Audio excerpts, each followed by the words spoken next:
Some bodybuilders think they can challenge pro fighters just because they carry around pounds of muscle. But the moment they step into the ring, they find out the truth fast. Let's look at some examples, starting with this guy. Confident in his massive muscles, he steps into a match against a much lighter but professional fighter and ends up disappointed.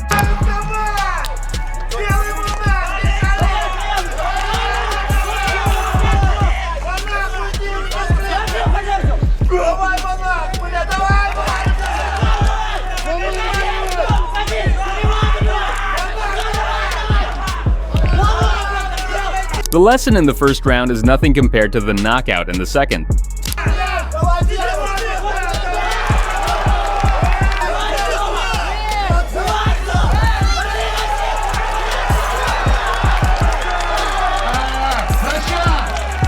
This man, who can lift 900 pounds like it's nothing, trained countless times for strongman competitions, but none of it was boxing training. Still, he couldn't resist making the mistake of challenging a pro boxer.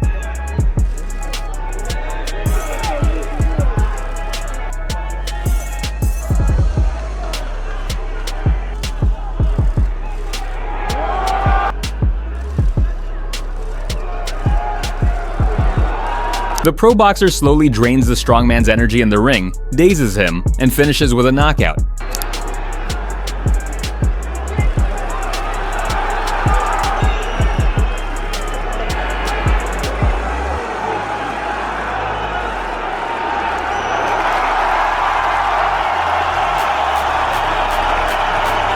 Here's another man who learned his lesson with a knockout. Let's see what happens when you face a trained pro boxer without any training yourself.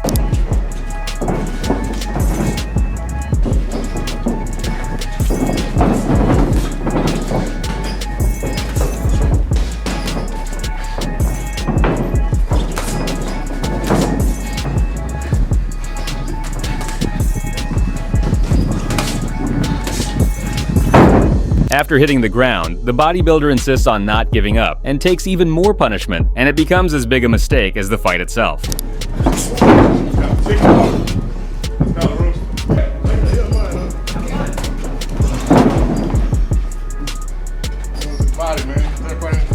Conor McGregor is without a doubt a great MMA fighter, and behind his success is, of course, a great coach. A bodybuilder then bets he can last more than a minute against that very coach.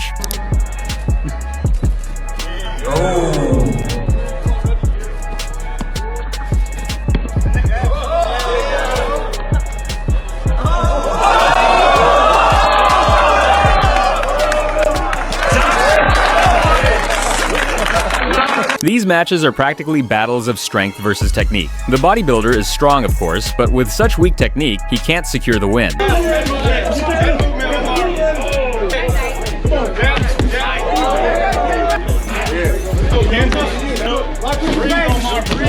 The bodybuilder slowly starts to realize from this lesson that muscles alone aren't enough to win a fight. Just a hair. Hit him in the chicken. The pro boxer finally puts an end to it with a knockout.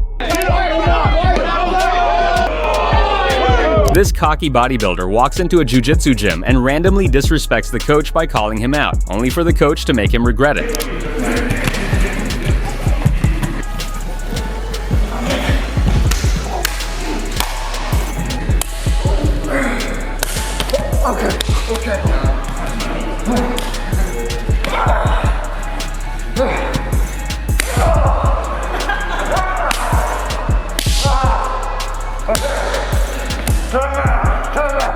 When he can't handle the coach, he lowers the target and calls out a student, but can't handle her either. You fight worse than a girl.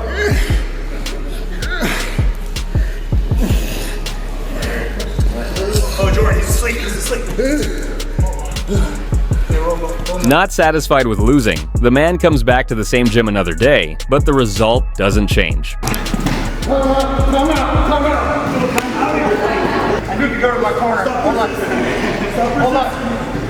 Oh, he's cheating. He's using all these moves. When he accuses the coach of cheating, the second round begins, and the musclehead takes another lesson. Take your ass home, pretty boy. And the coach finally makes him admit the truth. Who's the master? You are. Yeah, say it. Say it loud. Who's the man? Huh? I'm done. This 300-pound giant thinks bodybuilding can make up for not training and fighting, and challenges a black belt BJJ fighter.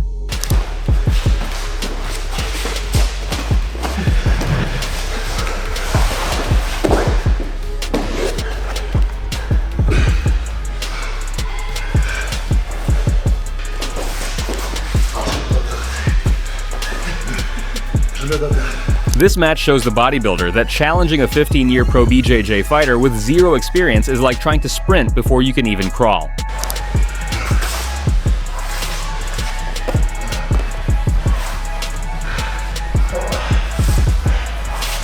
Muscles look good, but in Jiu-jitsu, they're not very useful. Another thing that's not useful in fights is tattoos. There's a big difference between looking strong and trained and actually being strong and trained.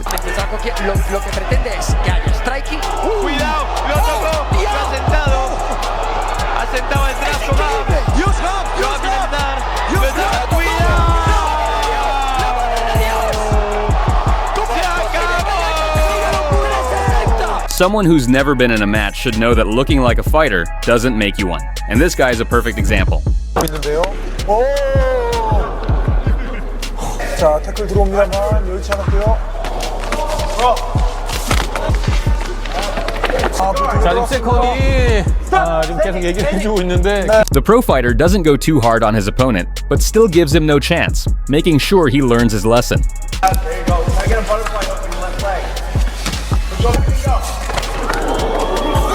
It's common to see boxers training at the gym get called out, and this is one example. But this time, the bodybuilder realizes his mistake early and gives up.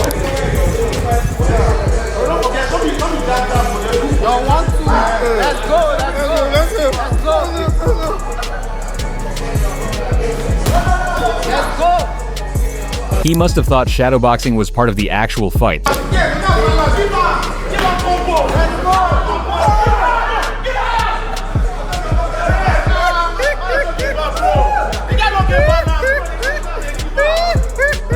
If you're an amateur who doesn't know what you're doing, even sparring can feel heavier than the dumbbells you lift.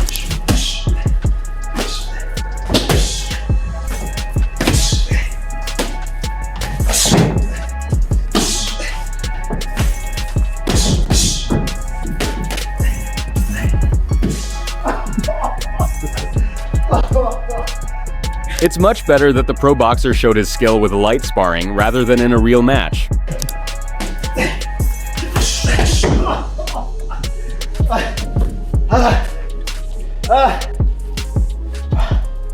Okay, Frank. You on it? And this video makes it clear that feeling like a fighter and actually being a fighter are two completely different things. If you're not a real fighter yet, there's no point in randomly calling out someone who is.